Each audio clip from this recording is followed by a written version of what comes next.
ganda talaga ng Pilipinas. Gandang nagmumula sa yamang likas. Mula sa syudad, nagbisikleta kami sa footbridge ng Kantiasay, ang pinakamahabang tulay daw sa Surigao City. Namangka rin kami sa tinatawag nilang Little Venice of Surigao. Nag-ani ng lato sa Bakawan. Nakikain sa bahay ni Nanay Esther na taga rito. At natagpuan ang sorpresa makakasama ko sa susunod na destinasyon. Kilala ko ba to? Ang aking kapatid na si Almira. Patikim pa ng lahat yan. Okay, sasama natin siya sa Siargao at mag-aaral siya mag-surfing. Ay, salamat. Mababawasan ako ng gagawin. Dalawa tayo. Hindi, mas matanda ako kasi makinig ka sa akin.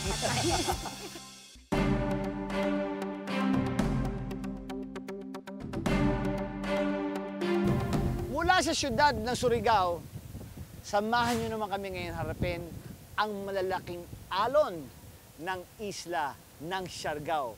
Mga kapatid, kasama ng aking kapatid, tumingin-tingin ka lang, ang daming pwedeng matuklasan. Maging isang, ikaw nga, Ano?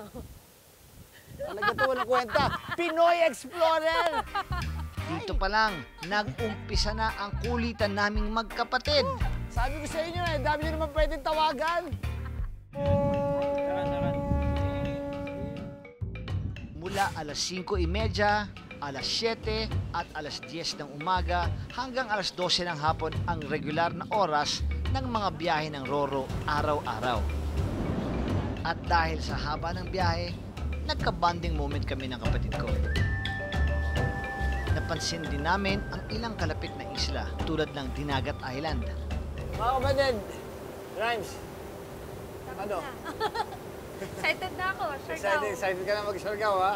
Ako rin, excited na. Nakatulog lang kami sa kotse. Nakasakay kami ngayon sa Roro. So, isa pa itong paraan para makapunta from Surigao to Siargao is mag-Roro din. Ang binayad natin dito is 260 pesos. Yes, 250 plus 250 plus 10 pesos terminal fee. So, 260 pesos per head. Kaya lang, since nag-taping nga tayo ng Pinoy Explorer, mayroon kaming dinilang kotse. Pinasok namin. 3,600 pesos Okay. ang may kasama ka Dala sa ng sasakyan. Ayan, padaong na tayo sa Dapa Port, Siargao Island.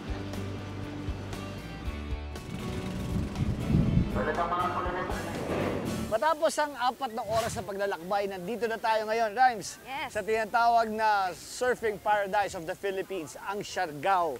Ngayon, sinasabi nila, dito raw po mga kapatid, meron daw 12 surf sites dito at ang pinakasikat dito ay yung Cloud9 at yun ang pupuntahan natin ngayon, syempre.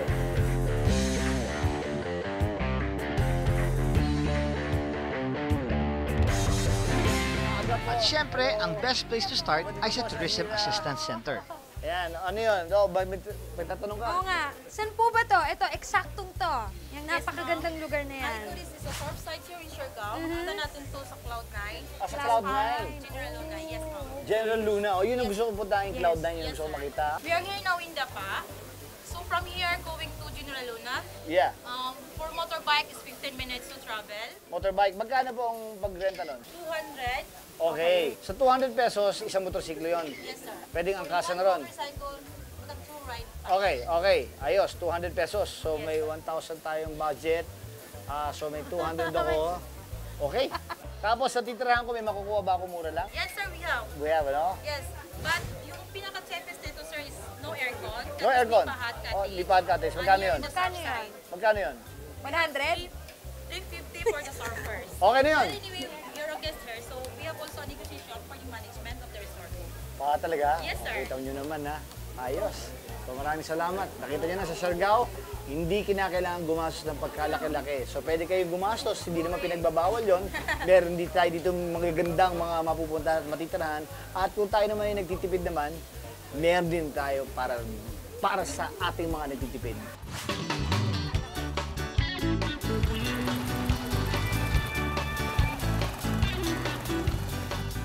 First time ng kapatid ko na sumakay sa ganito. Exciting to at pasok sa budget kaya Almira, enjoy the ride.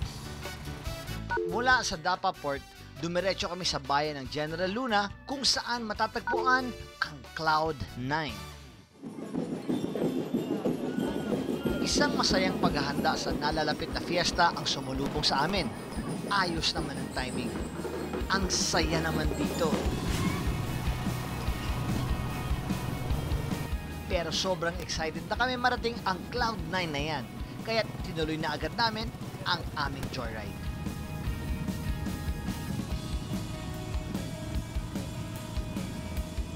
Sa wakas, isang mahabang white sandy dirt road ang aming dinaanan.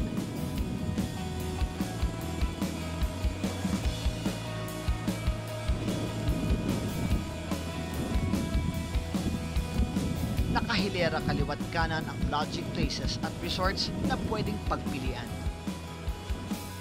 At dahil on a budget kami, ang pinakaunang backpackers place dito sa Siargao ang aming napili. Ocean 101. Here we come! So ito, unang tungtong namin dito, ito raw ang kauna-unahang resort dito sa Siargao. Medyo historical na siya, no? O, ano feeling mo ngayon? Iba. Ha? Iba. Excited ka? Excited na excited ako.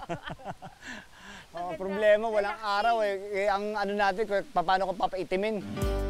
Ang Ocean 101 ay dating isang maliit na kainan sa may beachfront na pagmamayari ng pamilya ni Noelia Alipayo. Noong 2000, bumisita ang Australianong si Michael Archibald para mag-surf sa Cloud9. Nabighani siya sa ganda ng isla at ni Noelia at isang magandang pamilya ang kanilang nabuo. Kasabay nito, ang Ocean 101 na nagsimula sa 4 na kwarto lang. Ngayon, may extensions na. Kumpleto ang amenities at madalas puno ng mga banyagang turista all year round.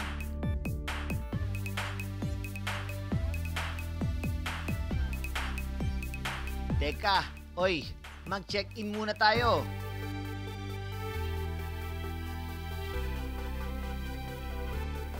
Magandang... Ay, Ocean 101. Sulat sa t-shirt nila. Less worries, more smiles. Tama yan. Okay, so kukuha kami ng kwarto. Ano ang pinakamura ng kwarto dito? Sir, meron kaming isa na lang pong available talaga yung sa water. Isa na lang? Non-aircon Mabuti may siya, naabutan pa kami. Kasi, Simula na raw kasi ng surfing season dahil sa pagpasok ng hanging amihan. Kaya't punuan na raw ang lahat ng resorts ngayon dito.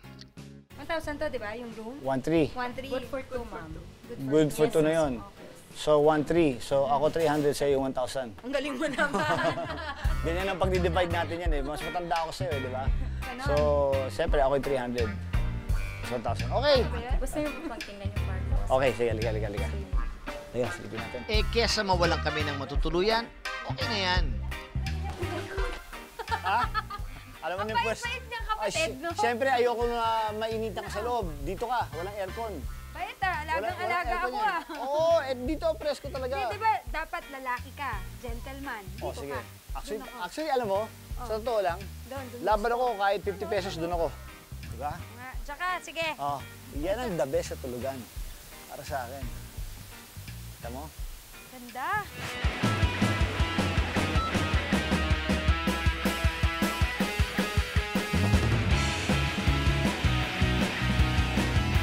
Magtataka pa ba kayo kung bakit tinawag ang Siargao na the surfing paradise of the Philippines? Ang tanong, kaya ko rin kaya yan? Siguradong magagawa ko yan, pero kailangan ko munang mag-ipon ng konting lakas. Ito raw sinasabi nila ang isang sa mga kilalang lugar dito, lahat ng local surfers or even mga foreigners daw come here and eat, and gusto ko makilala yung may-ari, makikilala natin. Ito, plato siya. Hello po, ma'am. How are you, ma'am? Ma'am Lyda, madami po kaming naririnig talaga tungkol sa lugar ninyo, kaya andito kami para kumain. Tapos sana makwentuhan nyo rin kami. Meron daw kayo mga anak na surfers daw. Oo, kambal. May kambal ka rin?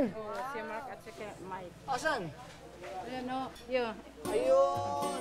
At dito namin nakilala ang mga batikan at sikat na local surfers. Teka, mukhang mapapasubo kami dito ha. Sino ka tsaga magsurong? Ha? Lahat yan, ha? Ayos, oo. Ito na. Gusto ko makita lahat to. Sino bang, kayo ba? Mamaya makakasama ko ba kayo? Ha? Hello, kamusta? Ako si Aga. Ang kapatid ko, si Almira. Oo. First time namin si Siargao, so nakita nga namin. Salamat at napakaganda ng lugar talaga. Salamat talaga. Oo, dapat yung ganito lang itsura niya, hindi babaguhin, ano? Sana ganito lang talaga. Ganito lang, di ba? Totoo lang. Di ba? Parang sakto lang, lupang-lupa lang, as lang. Dagat, island life, mismo yung sinasabi ko. Tapos sa maya, kasi ako mahilig din ako sa dagat. Alam niyo kami nag-umpisa dati, pero motor kami, jet ski. Kami nag-umpisa noon, ng karera dito. Tapos nag-wakeboard din ako. So alam ko rin, naiintindihan ko rin ng buhay sa dagat talaga. So pati sports. Kaya lang, ang surfing, yan ang hindi ko pa nasusubukan. Matagal ko nang gustong... Dali lang yan, balance lang. Ha? Balance lang. Balance! Sigurado ba papatayo na kami? Pagturo? Hindi, kaya kita Yan patayo sa ang buhangin. masarap, chillax na kwentuhan. Hindi Sa ko alam. surfboard nga. Basta surfboard ka na nakapatong sa buhangin. Kahit ako, kaya kita ituro sa iyo. Di ba? Mamaya, mag-invite kami sa inyo sa Cloud9 kasi ito yung so far the best amin about surfing. So, Yun nga, yung Cloud9. Hindi ko narinig ko pa natin yun. Ano ba yung Cloud9 na Ano ba yun? Hindi. Cloud9 is one of the famous surfing spot of course, in the Philippines. Ito si Nildy Alipayo Rittenback, ang top 2 female surfer dito. I start surfing when I was 12 and that time, tingin-tingin lang ako sa mga cousin ko because they were the first surfers here in the island. They really encouraged me up also. But time it's really hard because there's no board, they're using a broken board or we have to wait until they're finished surfing that we can share their board. And the time I almost give up surfing because it's not easy, you know, it's a lot of work. For girls, it's quite tricky to do it. But the time that I managed how to stand up, sabi ko, maybe this is it because I almost drowned before I thought I will give up. Now I've been surfing for 18 years. At ito ang kapatid niyang si Nilby. Siya namang number 1. Kasi nakikita ko yung mga tao na ang galing nila. Sabi ko, gusto ko gayahin yung mga tricks nila. Marami na po ako nasalina na national. Tapos po, nanalo po ako, nakasali na po ako ng international. Tapos nung nanalo po ako, sobrang saya po. So lucky na champion po ako. Ayon sa Asian Surfing Championships, ang 20 anyos na si Nilby ang top 1 lady surfer at third in rank internationally. Samantalang ang kanyang ate Nilby naman ay top 2 dito at internationally ay 5th in rank. Dapat matay niyo yung ano namin dito kasi masaya talaga. Pwede ba tignan ko na lang? Mukhang malakas ang girl power dito. O ayan, Almira, kailangan maipakita mo rin ang naitatago mong galing. Pero teka, umaalo na rin yata ang tiyan ko sa gutom. Halika mo na, halika na. Tayo, ano gusto yung naka-budget kami kasi sabi, ang budget namin, 1,000 pesos a day. Natawa siya sa... No. Tag 1,000 Para kami. mahirap yun, ano? Hindi tinatawag na island life. Oo nga. Simple. Simple, yung pinakamaraming pera, sa beer na lahat yun. Sige, okay. Sige, ito muna kami, ha? Thank you. Kita tayo mamaya, ha? Kita tayo mamaya. Salamat. Okay, tama na muna ang kwentuhan. Umorder na muna tayo, Almira. Ang kanin dito ay 10 piso lang. At ang lutong bahay na ulam ay mula 25 pesos hanggang 300 piso. Yan. O ano to? Binibigyan kami ng libre. Kasi nakita tumitingin kami sa... Thank you very much, ha? Nagtitipid ko rin. Nakita tumitingin kasi kami sa presyo. Yan ang sinasabi ko sa'yo, kahit sa lugar ka pumunta sa Pilipinas, talagang ang Pilipino talaga, ang mga kababayan natin, hindi mawawala talaga yung kanyang magandang loob talaga. Kita mo, bibigyan ka na ng pagkain. Hindi po porkit kami ay kung sino man kami, pero ganyan talaga sila sa bawat Pilipino. Nagpaparenta rin ng surfboards dito kina Aling Laida. Yun nga lang, naka-reserve na lahat. Mukhang maraming tao ngayon dito, ah. Yan. Wow! Kanin pa lang. Wow, ganito pala kadami ang surfer's rice. Excited naman ako. Kala ko Ito na. Wala pa pala. So ito na po in order namin kasi Titipid po. 10 pesos, nagtitipid kami. Hindi, ito. Wait. Ay! Wow! Nakakatuwa rito. Tingnan mo naman, oh. Pag umorder ka ng chicken barbecue, ang dumarting sa'yo. iba. Seafoods. Parang sugpo. Sugpo, crabs. Wow. Atak. Naisipan daw ni Nanay Laida na maghanda ng espesyal na ulam. Kaya naman pala nanay ang bansag sa kanya ng mga surfer. Parang anak kasi ang turing niya sa lahat. Bukod pa sa 11 anak na kanyang itinataguyod. Ma'am, thank you, ma'am. Sa ulitin po, babalik kami. At ikikwento ko rin po ito sa lahat ng mga kakilala natin po, lahat ng mga kaibigan natin sa buong Pilipinas po na nanonood ngayon sa Pinoy Explorer. Dito kayo kakain pag nandito kayo sa Siargao. Ma'am Laidas. The best in the West. Magkano? 80. Pero mo. Ayan, kapit mo. Pero mo, Jack ka. Hindi kasya sa budget natin yun Bigyan mo, 80, pero mo. At sa aming paglabas, nakilala pa namin ang iba pang mga bagong kaibigan.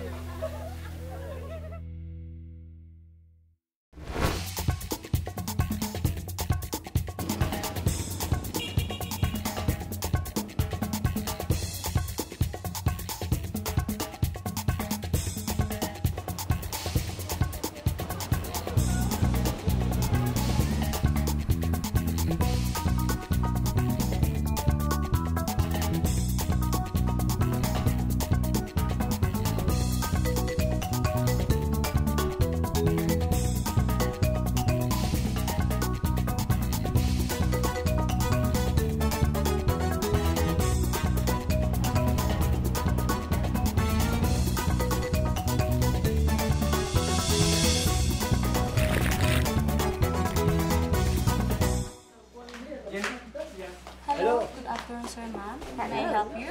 Pupunta kami ng Cloud9 na. Yes, sir. Saan daan papunta rin? Paglabas niyo po sa gate po, nasa left side po. Tapos may mga motorbike na naghintay po dyan. Tapos tanungin niyo na lang po kung nasaan yung Cloud9. Tapos kung gusto niyo po naman ng board, wala po kasi yung kami ngayon kasi na-run out kami. So, kahipi na lang po. Happy ba ng polis yun? Happy swap shop. Kaya nga. Okay.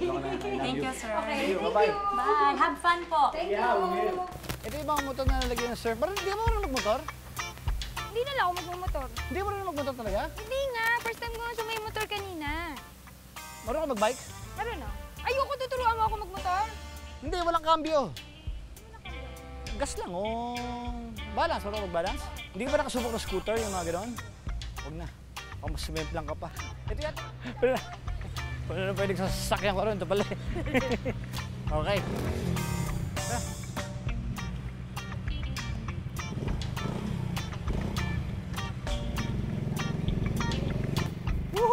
Ayan, kailangan muna namin kunin ang aming surfboard sa Hippies Surf Shop. Ang Hippies Surf Shop ay pag-aari ng mag-asawang Wilmar at Hippie Melindo. Verity Wigley ang tunay na pangalan ni Hippie, isang British national na nag-backpacking trip to Siargao 10 years ago. I was just being a bum and traveling around the world, doing nothing. And I came to Siargao and I'd been here for about 1 week. And then I met Wilma and decided to stay. It's a very easy life in Siargao. It's not really many problems. Dito sa malapit sa Cloud9, kami siguro yung pinakauna na nagtayo ng surfing shop. We started a small little store outside of Lidas and then slowly started from that. Very successful ang partnership ng Pinoy at foreigner na ito na nagbunga ng 2 magagandang anak at isang patok na surf shop business. So we're just going to grab your surfboards. Okay. You'll take your boards down to the beach. Okay. And they will teach you how to pop up and stand on the surfboard. And then they will take you up. That's it? Yeah. Do you need some reef shoes? Do you have any with you? No. Okay, we'll give you reef shoes because you might cut your feet. Okay, sure. So Sa ano yan? Sa kamay yan, ha? Sa papa yan, ha? Sige. Sa surfing, importante raw na simulan sa tamang mga gamit. Dahil reef break ang Siargao, kakailanganin ng mga beginner na tulad namin ang reef shoes. You've got a rash vest on already? Yeah. Good, good. Importante ring malaman ang tamang gagamitin. Una siyempre, ang karaniwang klase ng surfboards. Ang shortboard o thruster ay ang ginagamit para sa quick maneuvers sa alon. Patusok ang isang dulo nito at may 3 fins sa ilalim. Ito ang pinaka-popular na ginagamit. 5 feet 8 inches hanggang 6 feet 10 inches ang haba nito. Ang longboard o Malibu naman ay may haba na 9 feet pataas. Ito ang ginagamit ng beginners na tulad ko. Medyo pabilog ang isang dulo nito. Meron ding tinatawag na fish para itong shortboard pero medyo pabilog ang isang dulo nito. 4 feet at 8 inches hanggang 6 feet long ito, para rin ito sa pro surfers. At ito naman ang mas malaking version ng shortboard na may haba na 7 feet and 2 inches hanggang 12 feet.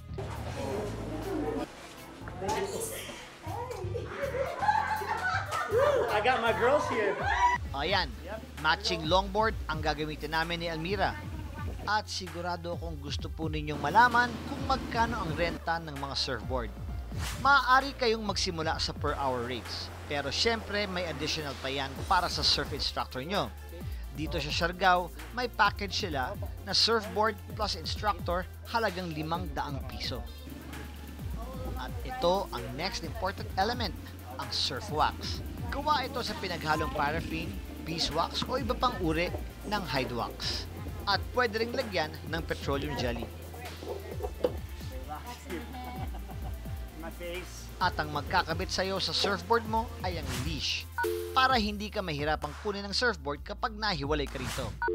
Para sa extra protection, maaari ka rin gumamit ng rash guard bukod sa board shorts. Thank you. Thank you very much. Paano to? Ops, gamit pa lang yan. Meron ding iba pang kailangang preparation. Paalala sa atin ni Hippie at Wilmar. Before mag-surf, kailangan mag-stretching. Kasi, syempre, pag pumunta ka kaagad sa dagat, galaw kaagad yung katawan mo. Yung dapat hindi magalaw mo na eh. Ayan, importante na nakakondisyon din ang ating katawan at core strengthening is the key. Okay, ready na kami mag-surf lessons. Teka, Miray, alamin muna natin kung ano ang stance mo. Halika, tayo ka. Normal ba na kaliwang paa o goofy na kanang paa ang nasa harapan? Straight lang ha. Ayun, goofy ka rin tulad ko. Kaya nga magkapatid tayo. Pinahinin na ako mo kung nilakas ako, diretso ka to. Pagbagsak mo diretso ba?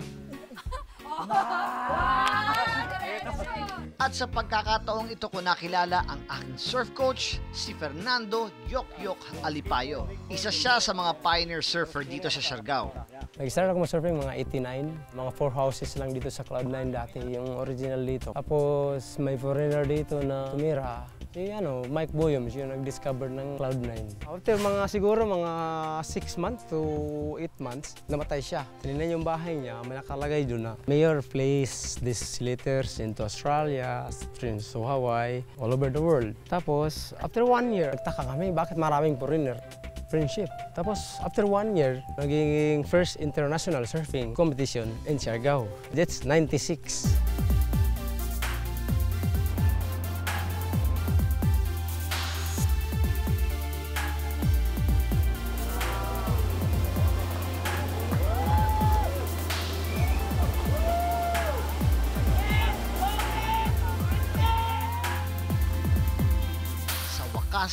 Narating ko na rin ang sikat na lugar na ito. Rhymes, ito na yon, yung mecca ng surfing dito sa Pilipinas, kung saan matatagpuan yung sikat na Cloud9. Alam mo ba na yung waves dito sa Cloud9 nagagali pa sa Pacific Ocean at na-discover ito noong late 1980s. At ngayon, isa na siya nasa top 8 surfing sites in the world. Swerte natin, naabutan natin yung 15th National Surfing Cup. Kaya, ito yun na sinasabi ko. Oh. So ngayon, yung may competition na nagaganap ngayon, kaya pipilitin ko mag-aaral mabilis para makahabol pa ako. Naks. Malay mo. See the waves, come on. Hindi dyan. Diyan ka. Diyan ang beginner, dito kami mga pro. Okay? Dito tayo mamaya, ha? Sige, mag-aaral ka muna. Guys, dito ako sa competition. I'll be back. Okay. Saan ba? Dito kami? O, dito. Doon daw ako sa beginners. Excuse. Si Nildy muna ang nag-orient sa amin. Siya rin ang magiging coach ni Almira. Si Yok naman ang aking surf coach. Okay? Dapa sa board, legs straight, feet together, paddle, paddle, paddle. Tapos, hands close to the side of the chest, lift the back leg first, then push up to stand with the other foot in front. Ito na! There you go. That's very good. That's good yan. Ops, knees bent para masiguro ang tamang balance. Sabi nga ni Nildy, surfing is all about balance. Yeah. Okay, this is it. It's time to hit the waves. Sige. ko ha. Mga kapatid, good luck. Pag di nyo ako nakita, tandaan nyo, minahal ko kayong lahat. Kung ano man ang mangyari sa akin, kung ako man ang manalo mamaya sa tournament.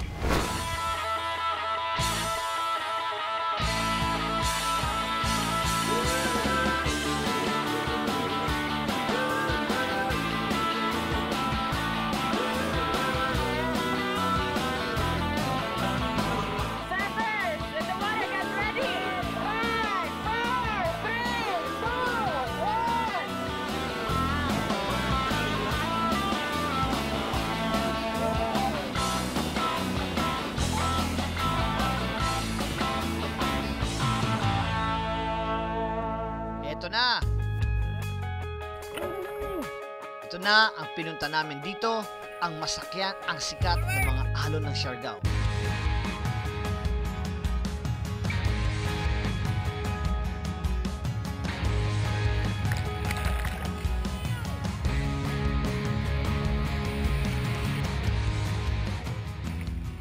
Kakaibang adrenaline rush ang mararamdaman mo. Pero mas panalo ang bagong kaalamang natutunan ko dito. Hindi ka lang basta sasampa sa surfboard sa bawat along dumarating. Dapat ay pakiramdaman mo muna ang ihip ng hangin.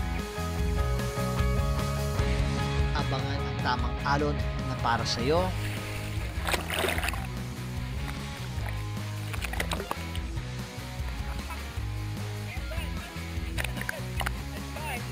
Habang papalapit, lumalaki at bumibilis.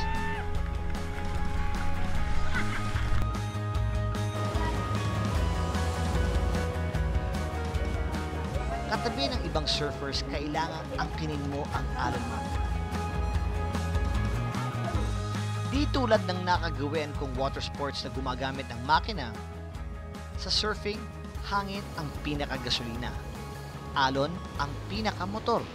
Kaya dapat matutunan ang pagbasa ng panahon. Pero paano nga ba nabubuo ang alon o waves? May tatlong klase ng hangin. Ang onshore o hanging nagmumula sa dagat papuntang pampang. Ito raw ang di angkop sa pagsusurf dahil binabasag nito ang alon. Meron ding offshore o hanging nanggagaling sa lupa palabas ng dagat. Ito raw ang the best wave condition para sa surfing. At meron ding cross-shore wind na may paiba-ibang direction. Tulad ng onshore, hindi rin ito pabor sa surfing.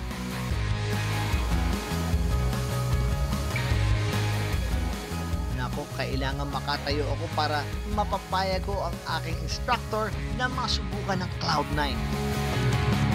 Mula rito sa tower, makikita ang tatlong surf spots na magkakatabi. Ang Jacking Horse na para sa beginners, ang Quicksilver para sa mga semi-pro at practice area ng mga kasali sa competition.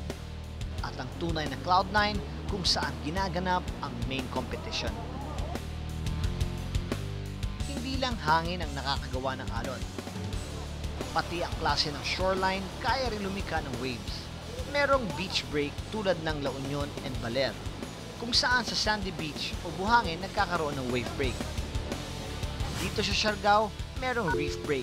Ibig sabihin nito, nagaganap ang pagkabali ng alon sa coral bed o mabatong seabed kaya delikado at nakakasugat kapag na-wipe out ka. At ang pangatlo ay ang point break. Ibig sabihin, sa isang batong patusok, nababali ang alon.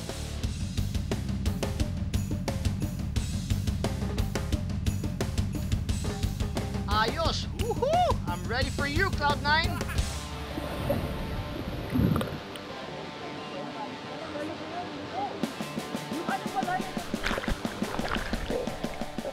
Ang lapit ko na sa'yo pero sabi ni Coach Yoyok, huwag muna.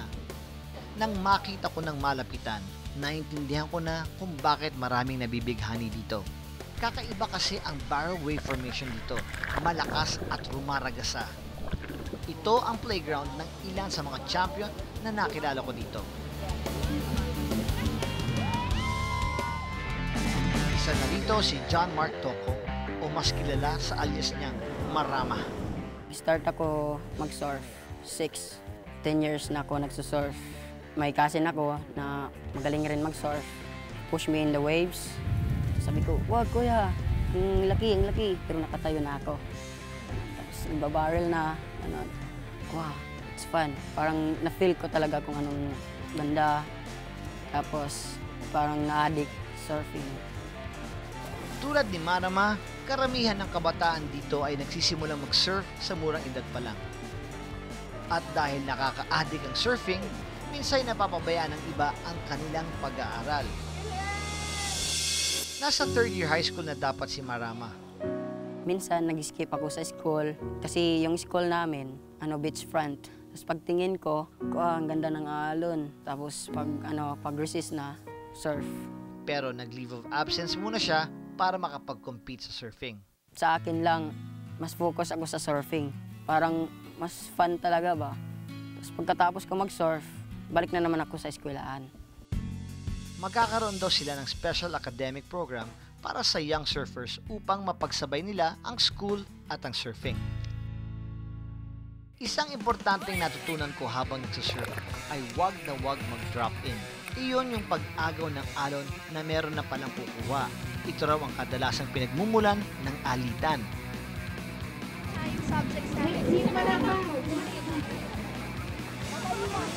Gusto ko pa hanggang mamaya.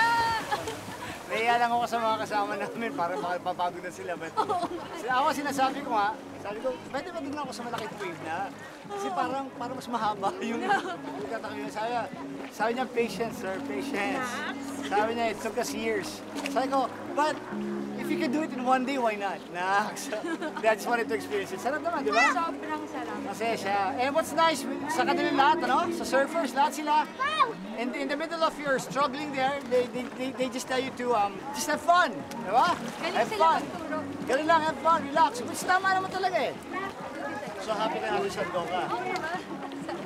Nakatiping na isang go. Isang masayang bonding experience na naman ito with my sister. Wait, there's more! Ipapasubo ko naman sa kanya ang kadalasang ginagawa ng surfers kapag low tide. At nandito si Hippie para tulungan kami. We're just gonna go straight and let the current take us. Okay? Okay, Miray, now you're all set to paddle away.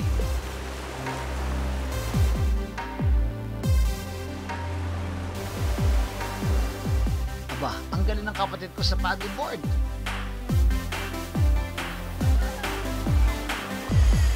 Naku, lumalakas ang current at malikot ng tubig kaya nahihirapan na kaming mag-paddle.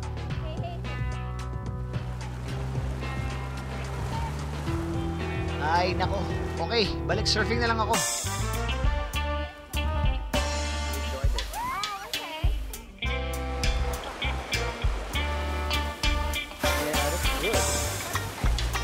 Oh! Saan ka galing? Ang hirap mo, Father. Hirapan ka? Kasama mo? Kasama ka? Galing ako dun eh. Kaya? Kumain ako. Father? Ba't akala niyo ba ako yun? Hindi ako yun. Ang dali-dali niyan. Yan ba? Kumain lang ako sandali. Nakita nga kita, hirap na hirap ka. Nanghihina na yung tuhod. Pagkakuhaan niya yung tuhod pa. Don't worry sis, it's all part of the experience. Mahirap magpaddle. Pag... Yung ating Palawan eh.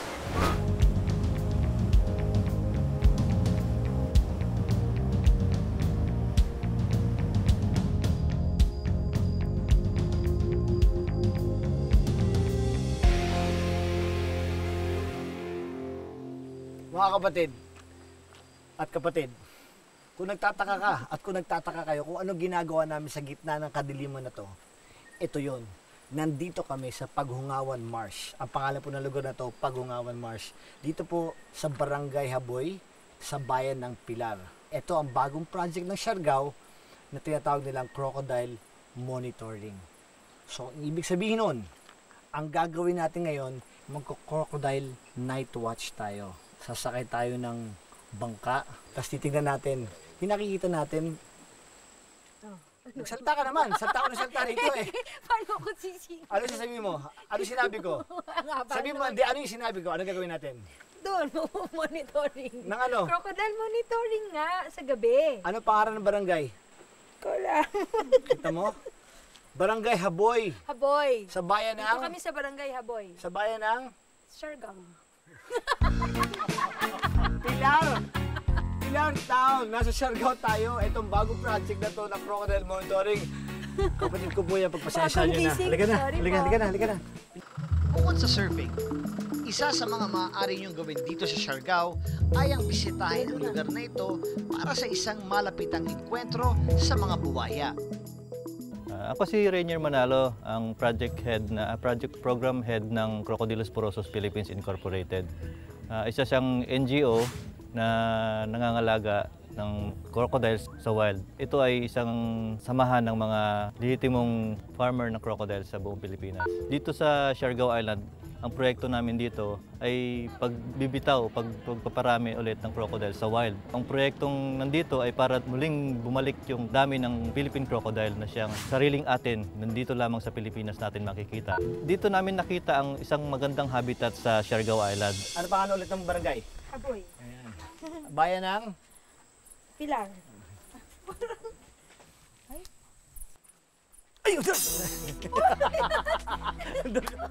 Ito talagang kapatid ko masyadong matatakotin.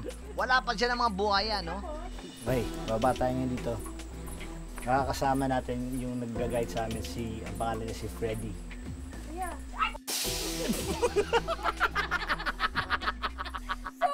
Hindi ko kapatid yan. Okay lang! Kasi parang may nakatusok eh. Parang kaya pala. Nako, kailangang magdahan-dahan. Pag kami ang nahulog, baka kami ang gawin nilang hapunan.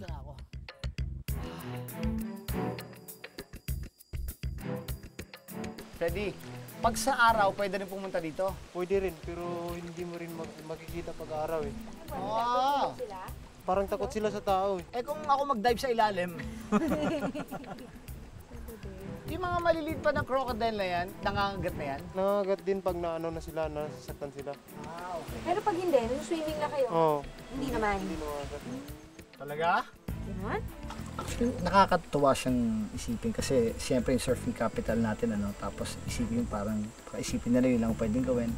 Ngayon meron pa silang ganito para pinapangalagaan nila. Kaysa nga naman ikulong-kulong sa zoo na nakasementong sahig na hindi ko maintindihan na dami ko napuntahan na gano'n. At least nandito sila sa parang lugar talaga nila. Andiyan sila libreng lumalangoy sa pagkalaki-laki nitong lahok. Siguro mga 1,000 hectares to. Ang mga Philippine crocodile daw na nandito ay pang freshwater o tubig tabang at hindi masyadong lumalaki. Kadalasan hanggang 5 to 6 feet lang sila. At may pagkamahiyain din. So kahit dito, ganyan? Ay! Oh, nervyosa ka talaga. Pag ikaw natulak ko dyan eh! Tingin-tingin ka. Ilan lang nilagay yung mga baby crocodiles dito? 33. 33? Opo. Wow! Okay, game. Maghanap na tayo ng mga pulang mata. Bago pa sila ang maunang makahanap sa atin,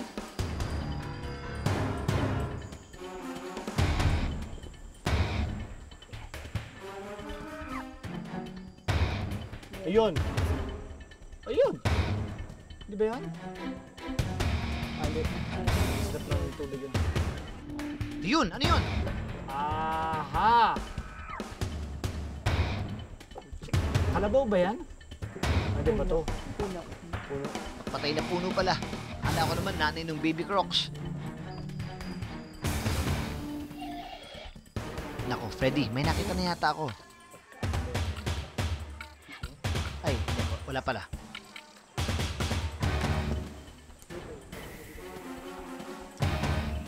May kukumpara ko pala ang pag-aabang sa mga buwaya sa pag-aantay sa mga alon. Lesson on patience talaga to.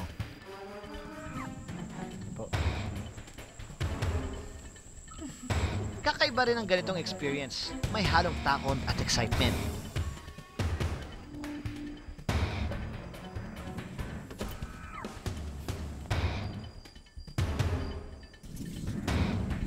Hay, sa wakas, may nahanap na yata si Freddy. Meron nga ba? Ay, meron?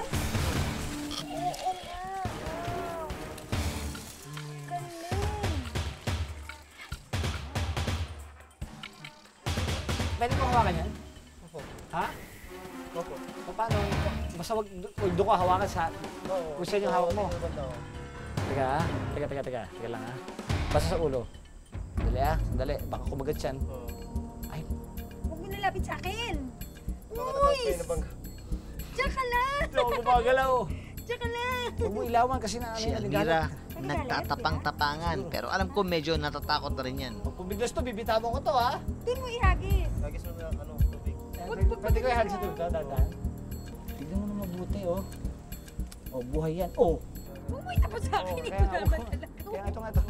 Dali, di ako makagalaw din eh. Ito ilagay. Diyan na lang, diyan. So, sukatin natin. Ano bang haba? Alam ko na haba nito. Isa, dalawa, tsaka ganyan. Sige, alam ko na. Sige. So, 3 dangkal at kalahati. Teka na, mga kulit. Ikaw, bitaw naman. Right. Ayun. Akitin kayo niya, no? Wow! Ba't ganyan kalalaki yun? Ganda naman. World class talaga itong Siargao experience.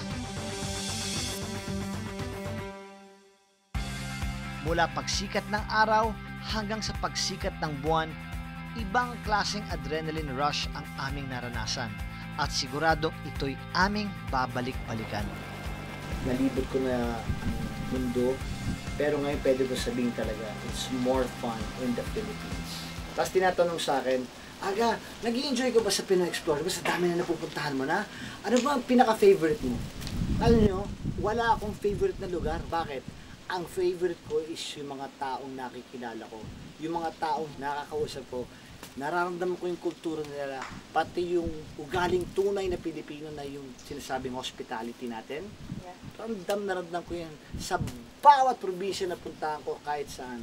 Sa lahat ng mga taga-Surigao at Siargao, maraming salamat talaga. Thank you, Pinoy Explorer. Ang saya-saya dito sa Surigao and sa Siargao. I really had a great time. Thank you at natuto ako mag-surf. And thank you, Kuya Aga. I really had a great time. Sana po maulit. Saya. Thank you.